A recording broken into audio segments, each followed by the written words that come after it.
crash. The stock markets are going to crash. And yes, maybe they are right.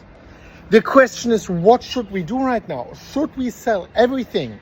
Should we actually prepare for the worst to come? Sell our positions and buy back in cheaper? This is always a very, very tricky question to answer. Let's just circle back a few years in time. March 2020, during that big pandemic crash, what was the best course of action? And before I answer that and tell you what I think now is the best course of action, I do want to remind you quickly, if you're subscribed to my channel here on X or on YouTube, I did talk about that scenario happening in Q2 2025 multiple times throughout the last year.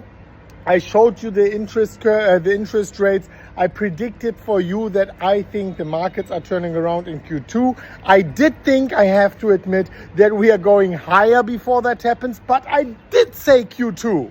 So now, let's see what actually is the best course of action. Well, if you do remember, in March 2020, some people, they sold within the crash at a 20% loss, 30% loss, 40% loss. In the end of the day, Bitcoin basically crashed in that Black Monday crash, around 50% down.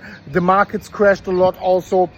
And everyone who sold, well, if you just waited and sit it out and just didn't do anything and let these realized losses turn back into unrealized profits, after just a short amount of time, the cartel, central banks and so on, they turned it around for you.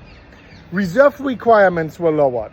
Interest rates were lowered. We had a V-shaped recovery, and the mafia banked on all of those people who was actually realizing their losses. So what I am doing, what I think, no financial advice, is the best course of action right now, is just lean back, put your balls into the sun or whatever. I mean, I'm never naked on my terrace. I always wear something because I don't want to do this to other people. But you get my point. Just relax, sit it out, and it's most likely going to be fine. Because the mafia is the ones who want to make the money on the back of your emotions. And if you're actually selling right now, yes, you can do so, but you should do it with the premise that an apocalyptic scenario is coming and that it's not gonna turn around. If you do not believe in that, sitting it out is usually the best course of action.